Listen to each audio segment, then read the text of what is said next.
I used to be ashamed of my past and unsure if I'd make it to where I was going, but I knew one thing was for certain: we don't end up where we're going on accident. I've also learned that we can't erase the past or hide from it, but we can learn from it and pass it on to others. So who am I? I'm the definition of a bootstrap girl, someone who's made the hard choices to pick themselves back up and make something of themselves. And I'm not the only one. My name is Danisha. I'm a mom, a wife, a professor, advocate, queen of my own path, who's overcome abuse, foster care, homelessness, and raising 5 siblings on my own at the age of 24. And eventually I got a PhD. But something that I learned is that I don't know everything. So here on my show, we're going to be bringing in people who know the things that we don't know. Let's get in and learn on the Dr. Danisha Keating Show.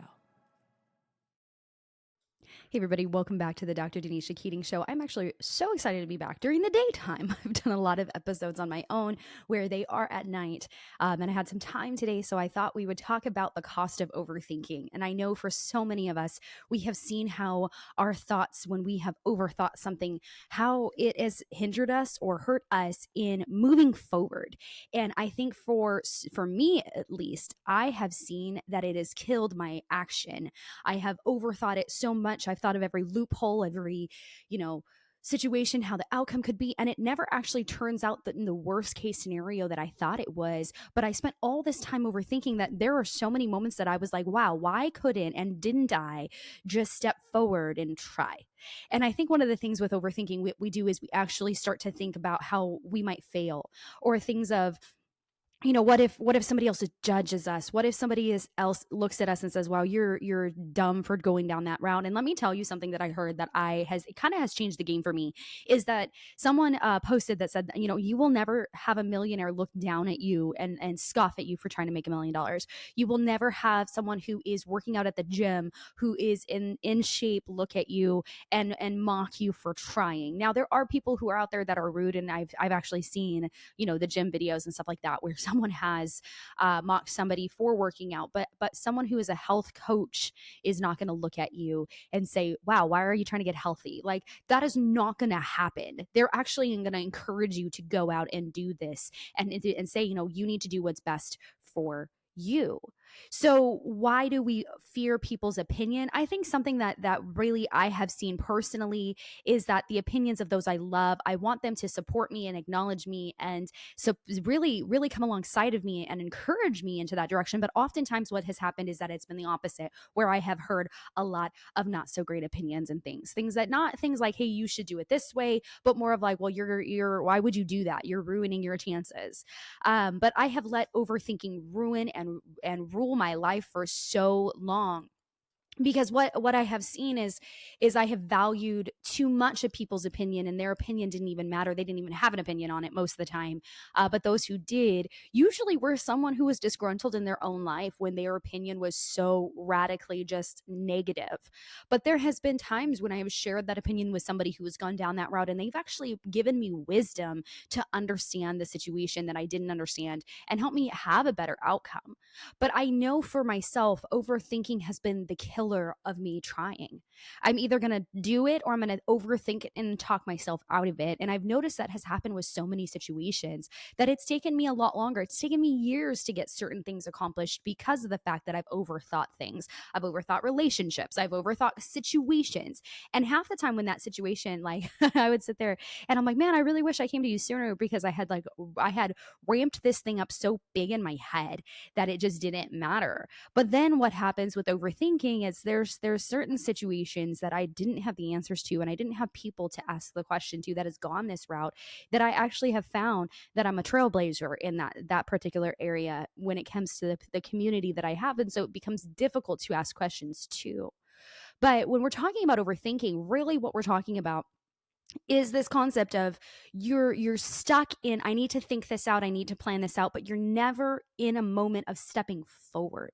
It causes you to become debilitated to where you're just sitting there and you're like, well, I can't do that because I didn't think through A through Z situations and plan out the 100 routes that come with each step. That's overthinking. Overthinking, it really just puts us in a situation where we just stop movement. Now, some of the things that I think about is that there is a difference between people who are winning and people who are overthinking. The winners stopped letting their thoughts stop their production. The winning person did the action piece. Now, I've always said manifestation does not work. You can't just think something into existence if you don't do the work. Like manifestation, just thinking something into existence is not actually going to work because you're not doing the things to get you there.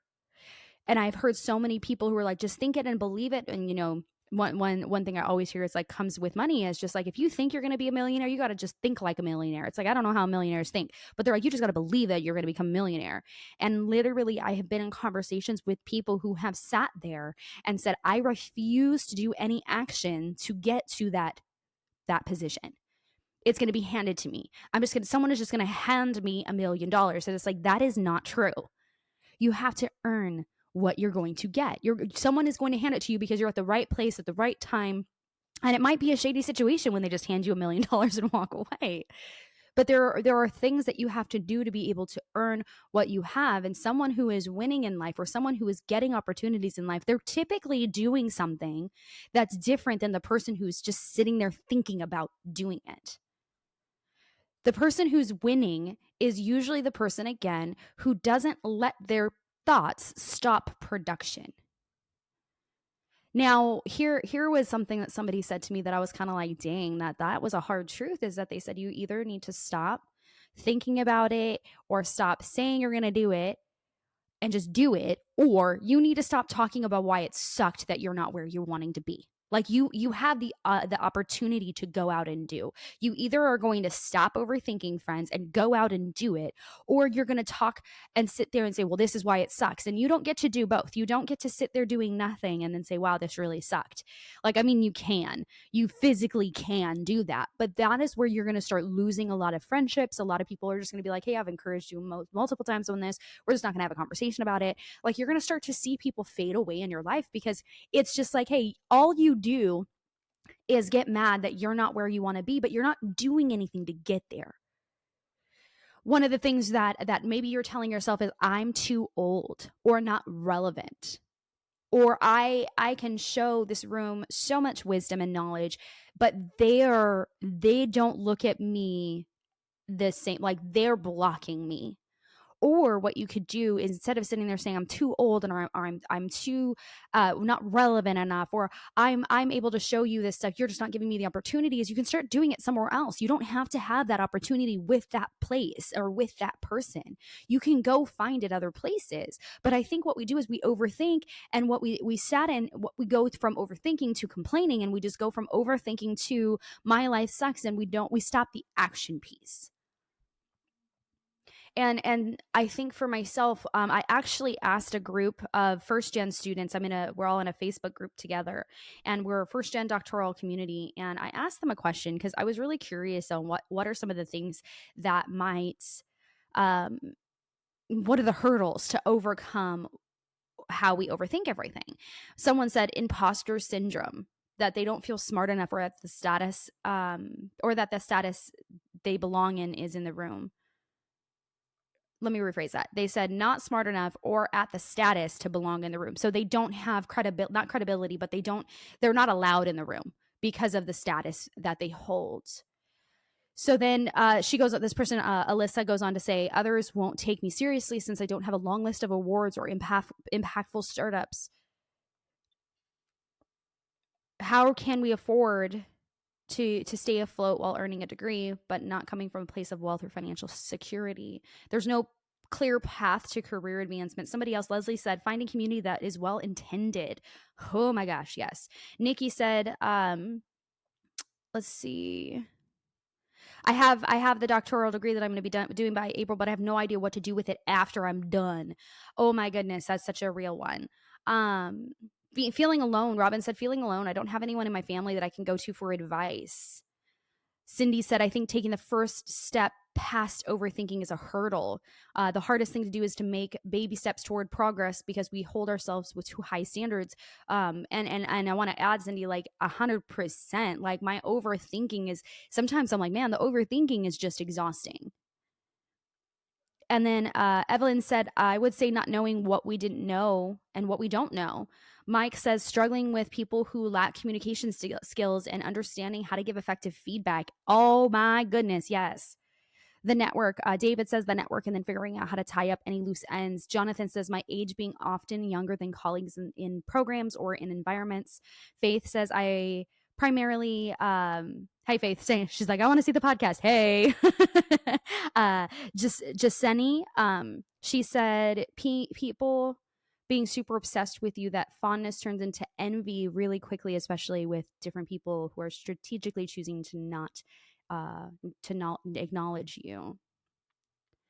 Linda says, she said she doesn't think it's possible to overthink something. I think that we can overthink something, but not overthink. Oh, sorry. She said underthink something, but not overthink. So, she goes on to say a couple of other things, but I do have to disagree that there is a such thing as overthinking, is that when we sit there and think through every little thing and we don't make any movements to where we start to make assumptions about the rooms that we're in. And I've done this myself, but then there are moments like some of the other first-gen students faced as well, where it's like you're in this room, you know that you've earned the degree, and there's someone that's starting to show envy or jealousy, or like they're like, okay, now you're getting a little too close to being good at what you do, and that could take away from me, and they start to sabotage. And so what we do is that we go, well, we start to overthink this, where we go, well, maybe I shouldn't even try.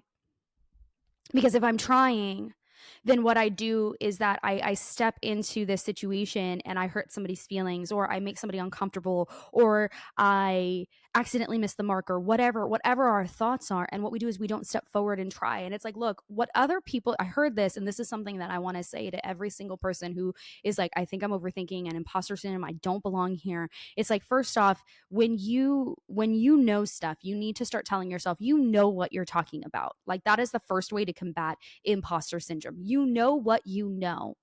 You might not be 20 years in the field. That's okay. But you know something that is relevant to the conversation. You can talk about it. But the first thing that we need to do when we're stepping into a room that we're telling ourselves we don't belong in is we need to ask the hard question and say, okay, is it that I don't belong here, or is it that I'm scared? Okay, if I really don't see that I'm fitting in, I'm not being invited to any of the tables, I'm not being invited to any of the situations, I'm not being asked my opinion, I'm actively being blocked from this. The hard thing is to find a different room. And I started to realize that there are some situations, I'm gonna say this right now, some situations that I have told myself I'm not relevant, I'm too old, I'm not as knowledgeable as somebody else. I have hyped myself down and said, you're not good enough to be here. And then there are some situations where it was very minimal, where people were actually blocking me from going in. And then there was a lot of situations where it's like I would ask a question and I thought somebody was like purposely trying to gatekeep information or trying to keep things away from me. And what I'm discovering now, when I overthought, like, well, I don't want to hurt their feelings by being in the same room as them, I don't want to overstep them, blah, blah, blah, blah. I have found that it's not that they're gatekeeping, is that they actually don't know how they got where they're at, or they don't know how to answer how to get where they are. They've kind of just gotten these opportunities for them, but they haven't had to work for it like I have or other people have. But what I recognize internally is that I started to have this battle between being a victim and a victor. Like, I either went out and did all these crazy things, and then I would put myself down in humbleness, to be like, no, like, no, please don't say like good job. Like, I have had to overcome a lot as someone who went through foster care and was homeless from 18 to 24 and raised my siblings. There's a lot of things that I have had to do, and getting my education done. All of those things were really, really hard. At some point, I can and will need to say, well done, girl. And that doesn't make me arrogant. That doesn't make me over the top. But I think somewhere along the way, I have overthought that if I say good job to myself, people will look at me like I am an arrogant person. And I have been told that very, very many times. It's like, you can't applaud yourself. Let other people applaud you. And I'm like, wow. So I've literally overthought how to react when someone has said good job. I have literally overthought how to say thank you. That when someone has like, you need to understand that you did a good job. I have beat myself up so much that I had to kind of step back and understand that the thank you was, well, I don't know why they asked me to be here. And I'm like, hold on. I can't look at my situation and say, well, I don't deserve to be here when I've done all the work to get here. I do deserve to be in the rooms that I'm in. I do deserve to be on the stages that I'm on. I do deserve to have these moments of wins when I have done the work to get there. I don't deserve anything to be handed to me. I don't deserve them for to select me if I put my name in the hat. But when someone says, we want you to come and share your story, I do deserve to go up there and tell it. I do deserve an opportunity to go and try, but I don't deserve every opportunity. Just because I put my name in the hat doesn't mean that has to be mine. But I that's where I realized, like, I was both playing the victim and the victor, where it was like, look how I've overcome all this stuff. But then I was like, but look, like, poor me, not everyone's asking me to be on their team. Not everybody's running after me trying to get a book deal with me, or not everybody is wanting me to be on the stage with them. Like, that's life, that's part of life. But I've literally overthought, like, to the point of it, okay, I got these 10 wins this year, but these other 20 that I didn't get, I must not be good. I must be a horrible person. I must not be, they must hate me. And so I start to overthink the situation when I shouldn't even think about it. I shouldn't be spending and wasting energy on that when I could be spending that energy on reaching out and getting more opportunities. Now, it's a little bit different when it comes to like holding a degree. Like, I do teach at a university, and one of the things that I've always learned is things like transferable skills. Like, I don't deserve to have a teaching job just because I submit my application. I deserve to have a teaching job when I do the job duties that I'm supposed to do, when we agree that that's what I'm going to do. But if I were to say I don't deserve to even be here, I then start to sabotage myself in situations, in relationships. I start to give the benefit of the doubt to people when they are like, wow, that didn't come across as good as we thought it would, because I spent so much time overthinking everything versus putting my energy into the right spot to make this conversation good, to make this class good, to make the presentations better. I was overthinking so much in the feedback that I would receive that when I got nothing, it was like, well, what the heck? You're not going to rip me apart, because I overthought that I was going to get ripped apart. So I was like ready to be on the defense. But then I would get the feedback and it was nothing. It is so toxic for us to sit in this overthinking mentality, and it costs us so much more when we're overthinking. Now, how do we start to move from I'm just sitting here overthinking everything to moving into a place of action? Is first that we just got to take the first step at a time. We got to take one step and just say, okay, I might be overthinking every single thing, but at some point I need to say, okay, I've thought through all of the things. It's the same thing as that you could read all the books that you want on a particular topic. You can do all the schooling you want on a particular topic. But at some point, if you don't stop learning and start doing, you're never going to get the results that you're looking for. I have to stop pointing the finger at other people for me not getting opportunities when I'm not putting my name out there. So to combat my overthinking, I have to start taking action and understand that there's going to be somebody who's better out there than you. There's going to be someone who it comes more naturally to them. There's going to be somebody that has a better skill than you do. But what you're doing is you're not going to hold yourself back because you are just like, well, I thought through it 100 different ways, and I'm just going to pause here and just wait for someone to come in and tell me what to do. You won't feel comfortable trying until you keep trying to find what works for you. You have to get up and fail and try again and move through the pieces to say, okay, is this something I want to do? Is this not something what I want to do? What I also found with overthinking is that I sat there and overthought it so much that I had the perfect plan in my head, but then in the situation, it didn't go the way that I wanted to. And I was like, well, what was that? I couldn't be in the praise and be like, wow, that went really, really good, because I had overthought how perfect it might look. and then got into the situation and was like, wow, this massively didn't measure up to what I wanted it to be. And honestly, I'm going to be honest, like I have done that so many times that I was like, wow, I have created a whole argument in my head. I have combated what everything I'm going to say back and forth to this person. I have created this perfect situation in my head that I'm set up for success, but never communicated that out to somebody else. And do you know how hard it is for people to read our brain? So hard. It's impossible. Like it's funny to me that I'm like, well, they should just know that I wanted to go like this, but I never took that time from overthinking to say, hey, here's a couple of things that would help make this go smoother for both of us. Here's some expectations that I have, and is this doable for you guys? That would have helped make this situation 100 times better if I communicated, if I stopped overthinking my communication and just put it out there and said, hey, this is what's going on. But what I'm realizing is that what I started to do was I started to look at other people's skills and qualifications and go, wow, they're really, really, really, really good.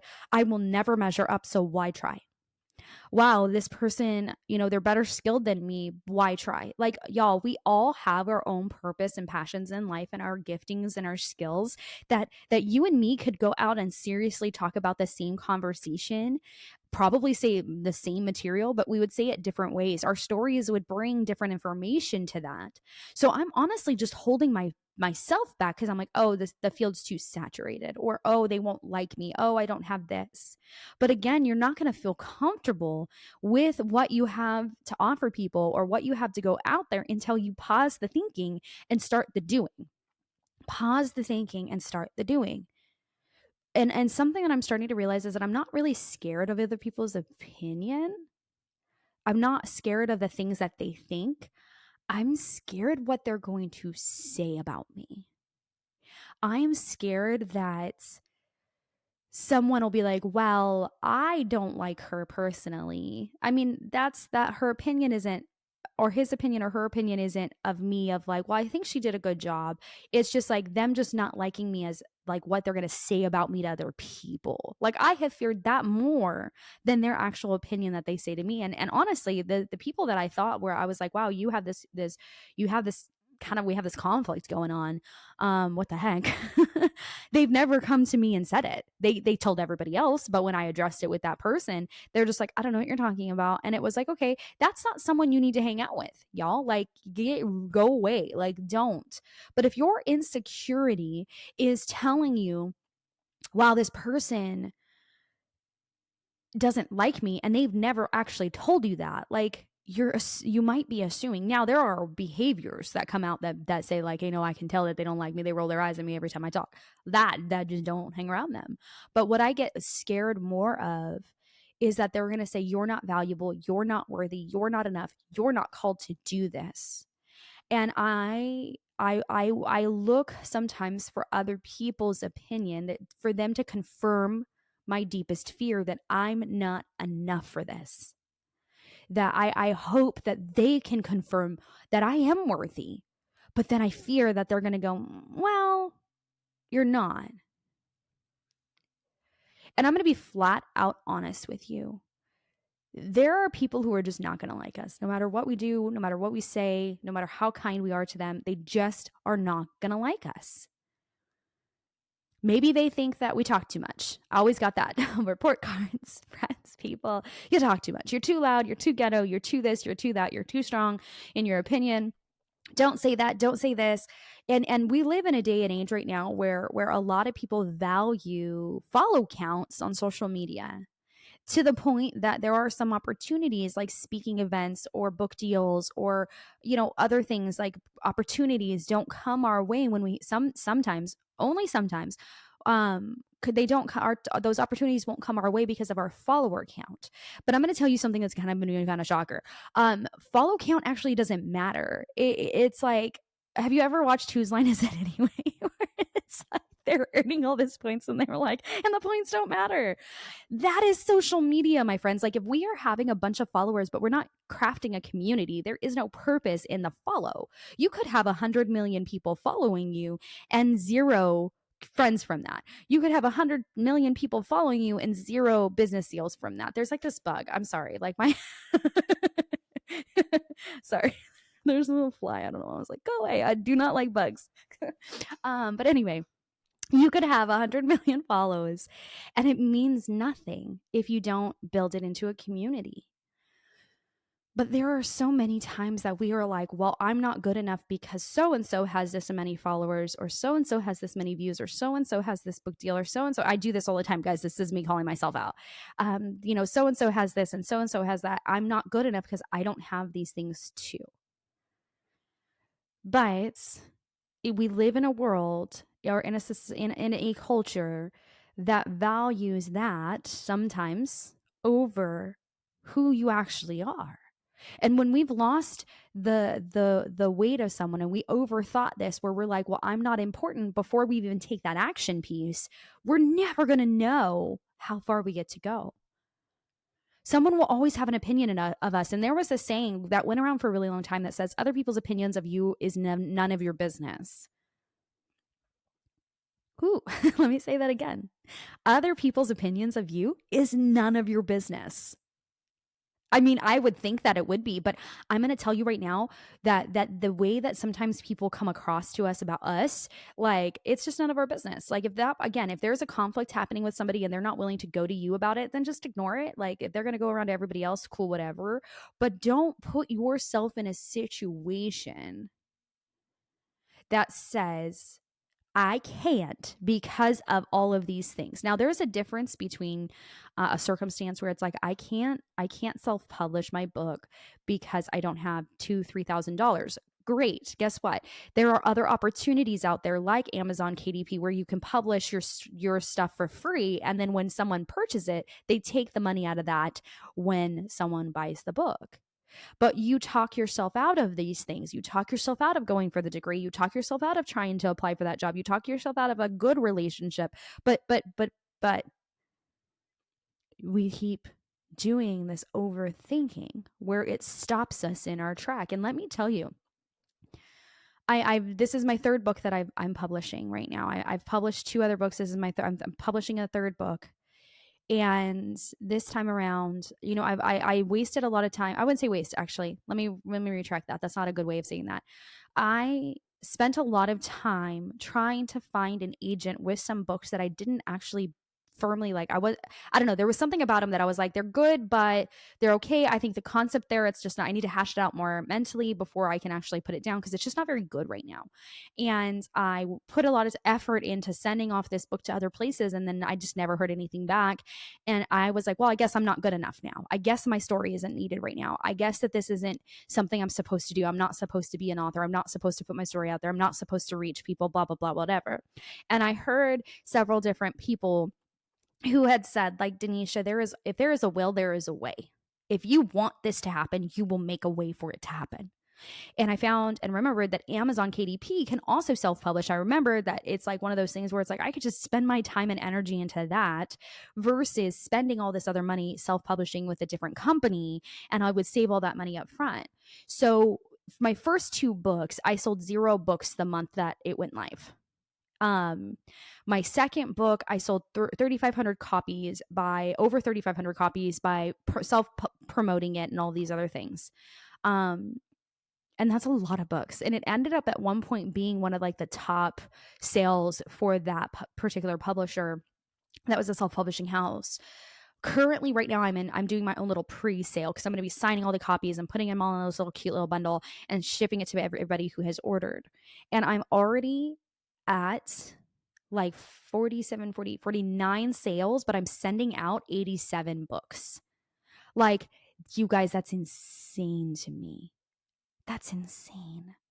Because that has not happened to me before. But what I'm doing is that I'm stopping the overthinking of saying, well, nobody wants to buy my book, nobody wants to hear about this, and I'm listening to other people who promote things on social media or through emails, and they're like, just don't harass people, like, post when you feel like posting about it, but also keep your other postings happening.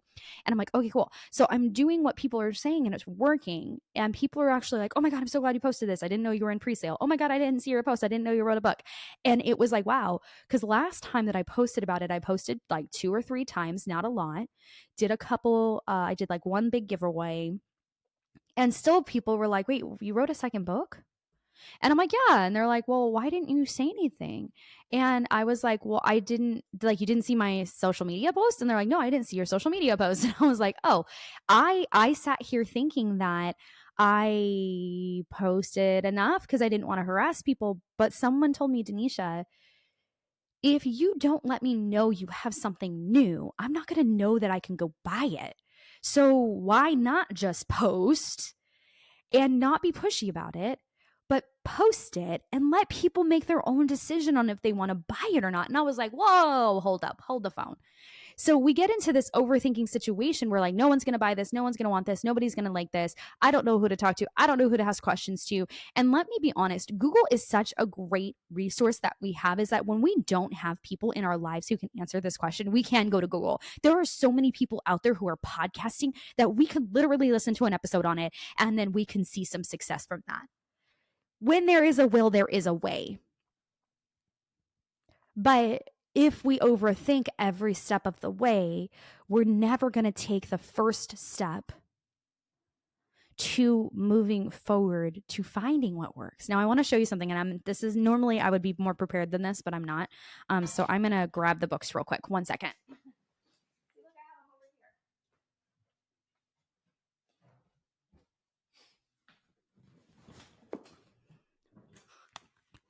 Normally I'd be more prepared, and I didn't know I was going to show these. So that's why I didn't know we were going to go this direction with it. So I have the 3 books. Okay. The Amazon KDP, this is a print. I can't sell this. That's why it has that print mark. This is just for printing, like, hey, this is what your book is going to look like. Okay. So here we go.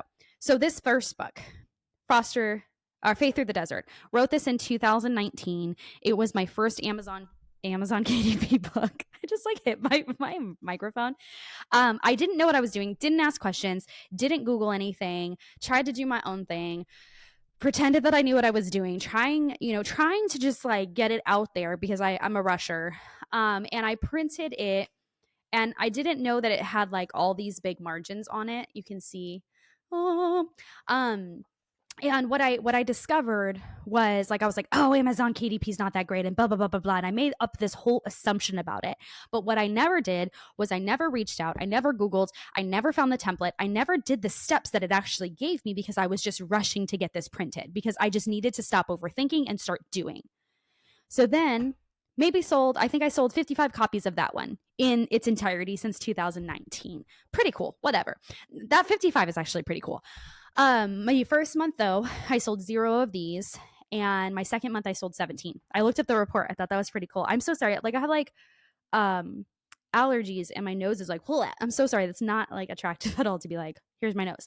So then from foster to PhD, I went with a ad that I saw on social media because I had started to look up publishers, and I found this one because it was the cheapest one to do, where they kind of did it for me, but they kind of didn't. I had to spend extra money on it, but it was a good experience until it wasn't, until I found that I could not order in bulk quickly. It would take 6 to 8 weeks for them to print more, like 20, 25 books, 50 books, 100 books. They tried to sometimes get it out early, but most of the time when it came to 100 or more books, these books were not going fast enough. And so people were having, like, I have foster care awareness month in May. And so people were having to order in February to guarantee that they were getting it for May. And there were still situations where they were not getting them on time. So yeah, that sucked. So this book, I just kind of learned a little bit where it was like, okay, these are some things that I need to take into account, ask up front, be okay with. So then the third book came around, and I was like, you know what? I don't want to spend any money on this. I did have to spend money. I had to pay up front to get the From Foster to PhD book. I had to pay to get 25 books sent to my house. And then anytime I needed more, I would have to pay them to ship more. So I was like, I'm just not going to do this. And I'm not going to order in bulk all of these books and then ship them myself. Like, people can buy it from Amazon and it goes through the publishing house and it's cool. We'll just do that.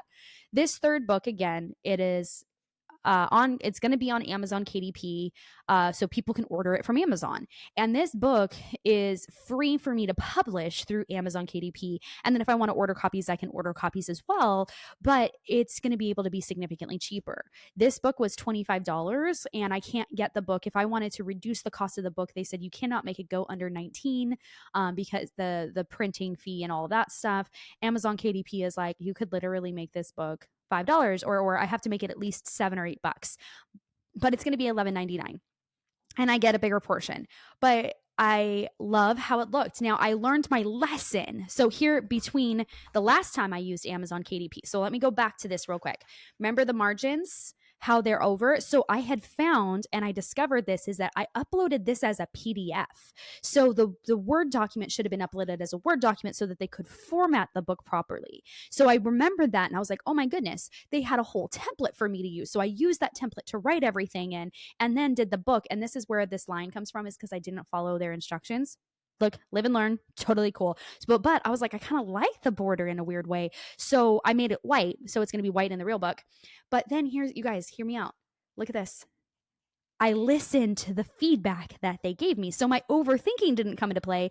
I didn't say, well, if I use Amazon KDP and and talk myself out of why not using Amazon KDP, I would not have discovered that literally this whole book looks beautiful because I listened the last time. I didn't overthink it. I didn't talk myself out of it. I actually talked myself into it and said, hey, I really like the Amazon KDP setup. I really like how this looked. So when I got this, I was like, this looks so good. This looks so cool. It looks so great. But if I'm too busy overthinking, I'm stopping the ability to be strategic. I'm stopping the ability to go into action and say, you know what, let me stop overthinking on this. Let me start asking questions. Okay, here are all my questions. And half the time what I was finding is that I had 20 questions going into this conversation, but because I started to ask 3, 5 more were answered every 3 questions because I just asked the one and it actually naturally led into the other answers. So when we are allowing ourselves to step out and try versus overthink it to where we become stifled, like we just become stagnant. When I step out and try, I'm going to see a lot more failures, but I'm going to start seeing a lot more ability to correct because I'm going to go, okay, I have the ability to do XYZ. Okay, I can ask this question. Oh, I can learn from this situation. Oh, I can take this and go and realize that failure is part of the opportunity to grow. I'm actually going to learn more when I fail than when I'm successful. I would not be able to take this book and have 87, hold on. Yeah, everything's going wrong today. Well, we're here. I would not be able to sell 87 books of my new book if I didn't first sell the 0 for the first month. I wouldn't be able to sell the 17 in the second month of this book if I didn't start at all. But from this book to this book, I learned so much more because I was willing to try. So overthinking can help, we think that overthinking can help keep us safe, but often overthinking keeps us stagnant to where we are because we're scared to move forward and to try. So I want to challenge you. When you start to overthink and see that you're talking yourself out of action, start taking the baby steps forward into the action. When you're getting blocked by someone, go and find another person who's willing to give you the information. Google is a great source, you guys. Bing, like a bing.com or whatever, is also another search engine that you can use. That's a great source as well. Just start looking for the information instead of just sitting there in the thoughts of I can't, I won't, this is why it will never. We won't know until we try. I'm really good at doing things. I have a harder time at slowing down. So this is where like my husband is such a gift to me because he's always like, hey, I'm your brakes, I'm your blue tape. Like I'm the person who's gonna say, hey, we gotta prep the room before we paint it. And I'm the one who's like, I'll just throw it on the wall and see what happens. And he has been so good for me because he's like, what if we slow down a little bit on this? What if we try this? And I need people like that in my life. I don't need people who are like, just go and jump off the cliff and see what happens. Like he's just like, hey, there's a cliff there, that there's some stairs over here that we can take instead. So surround yourself with people who are going to say, hey, okay, are you someone who just goes? Okay, let's put some barriers here so that way we slow down a little bit. But then go from overthinking to action. Stop just thinking about it and start doing. And I want to phrase this because someone somewhere out there in the internet's going to be really shady. As long as it is legal and it is something where it's not bad, then go ahead and go and do the action. Don't let yourself overthink. If it is something that is bad and you're thinking like, how can I make sure this doesn't happen? Then don't do it. But when you're overthinking with something that is good, and a step that you can take to better your future, and something that you can do to help you win in life, and you're not sure if it's, now here's the thing, I want to say this. I don't know if what you're planning is going to help you win in life, but why not try if it's legal? Like, why not try if it's a good thing? Why not try to open your own business? Why not try to see if it'll happen if you step into this and let good things happen from it? Why not try? Why not try? You don't need to overthink everything and have everything planned before you get there, because you're going to end up in my situation where you're like, wow, I over prepared for the wrong things. And now I'm sitting in the, wow, I should have started this and just done it and then kind of figured it out as I went situation. There are some things that you want to plan and execute well and do that well. But then there's other things where it's just like, it doesn't matter if your office wall is blue or gray, just paint it and start getting to work. You want to go to school to get a degree in business administration, or you want to get it in entrepreneurship, just go the route that you feel called better to. You don't want to be in school, stop wasting time and money and go get the job that you're looking at getting. But just understand that there are certain jobs that do need certain education. So just put that time and energy into that. Don't sit here and say, well, I'm really afraid of the opinions of other people, because I'm going to tell you they're not having to live the life that you have to live. They're not. And I'm sorry for any parent who's like, how dare you say that to my kid? Finish high school. Look at college. Is it an option? Is it a good option for you? Are you going to be better as an entrepreneur with a degree or without a degree? I don't know. I do know, I know successful entrepreneurs who have education and successful entrepreneurs who don't. They don't have the formal degree, but they have education behind them, some sort of learning that they have done that has bettered them today than they were yesterday because of what they poured into themselves. So just stop the overthinking and just do it. And then comment how that's been. It might not work. It might blow up in your face, but you're going to learn how to adjust and move through those situations once you start to see what works and what does not work for you. But don't let the opinion of somebody else, which is none of our business, control the decisions that you make in your life. Because I'm going to tell you right now, I have had so many people, and I'll leave you with this, is that I have had so many people sit with me and tell me their opinion about me, about what I was doing and how I was going about it, which again, everything was legal and it was good. I had them say, I think you're an idiot for choosing these choices. You should do it like this. And my route was right for me. I didn't need to run to the next big thing. I didn't need to not celebrate the big wins that I had or the little wins that I had. I needed to find what worked for me. So when you're sitting there and someone is telling you like, well, I think you're dumb for doing this, just say, thank you so much. Have a nice day, and leave and go do what is best for you, because you are going to be the one who has to live it, not them. All right. Leave comments. Let me know what your thoughts are. How can we overcome overthinking?